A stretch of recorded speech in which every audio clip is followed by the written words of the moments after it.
majority of people you will meet here are people who genuinely believe that green, sustainable and eco is the way of life. We all need to change radically. You can't just rely on a few interested people. Let's do it because it's, you know, it is the way forward anyway. The Big Green Gathering is the biggest ecological festival in Europe, and it brings together people whose ideas were for years viewed as eccentric and irrelevant. Now these people are at the forefront of fundamental change. Sunshine. That's what you need for a festival. We've got the sunshine, we've got a lovely crowd of people. Very special time, really. I was going to say I haven't had such a good time for a long time, but being a shepherd, you have a good time most of the time. Our food and farming bit's going really well. We've got a lot of local producers who are selling goods in the farm shop. We've got our own Fernhill Farm barbecue going where we're obviously trying to make our share of the profits as well. We're selling some of our lamb and beef and pork. There's also workshops for children here, exchange of ideas, sharing a bit of technical information. How many batteries in? 12. I think that's what the whole event is about, really. It's great to be back at the Big Green Gathering. I think it's a fantastic festival. It's really good to see so many people getting into the spirit of sort of green living and wanting to make a difference. And I think it does send out a great sort of signal to all the politicians that we need to get on and make a difference, and to reduce our carbon footprints and to see how we can really live much more sustainably. As it continues to rotate, we do nothing but create these politics, violence, sadness and sickness, and our mental fitness should dismiss and judge wrong. We don't do tidy. We do safe and efficient, but tidy isn't really on the agenda.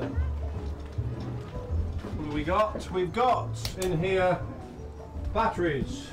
Tons and tons of batteries. These boxes are full of batteries, big batteries running right from here down to the floor. I don't think there's anything that's specifically built like this on its own designated vehicle. You know, I mean, I can just turn up, tilt the panels, get them tracking because they all track the sun. You know, plug everything in. Within a few hours, you're up and running. You know, and it'll run forever provided there's a bit of sunshine. And it's a very good, clean power source, a very, very good sound.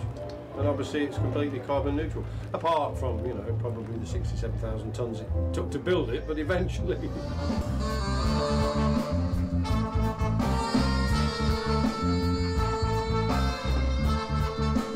This is the first year that we've had this truck up and running. We've only put the truck together over the last 2 months.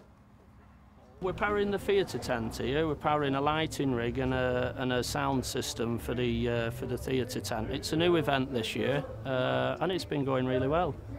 And Jan's car. Oh, and Jan's car, yeah. We're running a small household, basically, the theatre and a family car. I bought this car for the single purpose of converting it to electric. It's very powerful, very powerful. You know, I can only sort of drive around here in first gear, because the first day we were here I got told off for speeding in my electric car.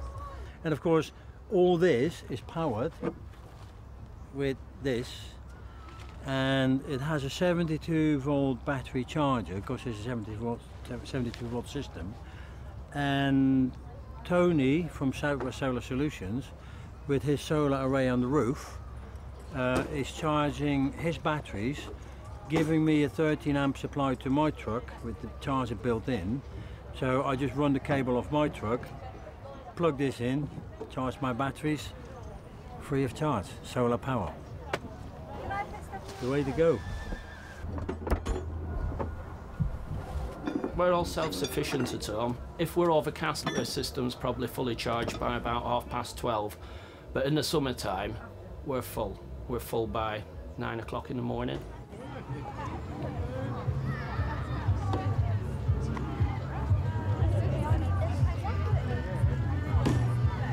There are a lot of people that abuse the word green, eco and sustainable. They abuse it because they're on the bandwagon. There's a lot of companies, not here, I'm pleased to say, but there's a lot of companies who jump on the bandwagon because green issues is the in thing and ecos, and they can make money on it. So it's not where we're coming from. The majority of people you will meet here are people who genuinely believe that green, sustainable and eco is the way of life. They don't believe that eco is the in thing and it's the way to go and you can get cheaper products, because no. It is all down to sustainability and the belief in what you're doing.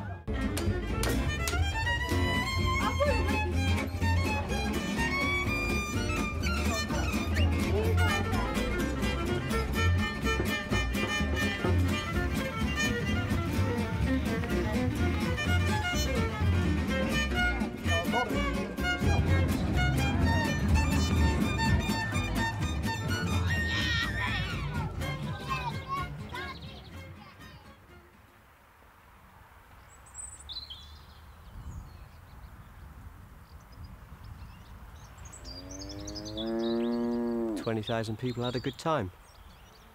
Very limited impact on the neighbourhood, which is always good.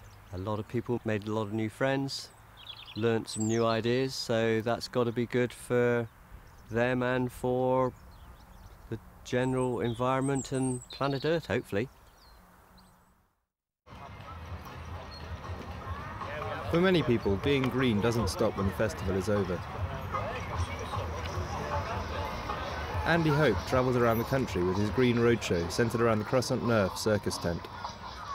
Been doing the roadshows for 14 years, so a long time, long before anybody really dared come in. There was a definite time when we started, when doing shows in Nottingham and Derby, people would come up to the archway and say, oh, yeah, not sure about that. I think they thought they'd have to come in and become vegetarian and start wearing sandals and eat nuts and berries.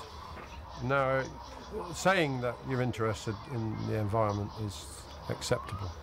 Doing something about it's still pretty thin on the ground, but saying that you're concerned is something you can mention down the pub without fear of embarrassment. Hope you're having fun here on this wonderful, beautiful morning. Then I remembered that I'd gone to go to the school that you can make it power from things that last forever, like the wind and the sun. And you know what? The reason you can hear me coming through the loudspeakers is because we're using the sunshine to make our electricity. I really do think, you know, we all need to change radically. You can't just rely on a few interested people, you know. And you know what? All our rubbish, it goes into a big hole in the ground. And guess what? We're running out of holes in the ground. We've got so much rubbish, and we. At the end of the day, I'm just earning a living for my family. You know, I just happen to be doing it in a way that I feel is ethically acceptable for my own personal set of ethics. I've just been very privileged and lucky to be able to do it in a green way. Not everybody can work in a green way, but I think everybody that works can change their job a little bit, make it a bit green. And certainly make their house a bit green. If you want to do something and you don't know what to do, here's my message directed to you. Saving the world is not too hard. You've just got to start in your own backyard.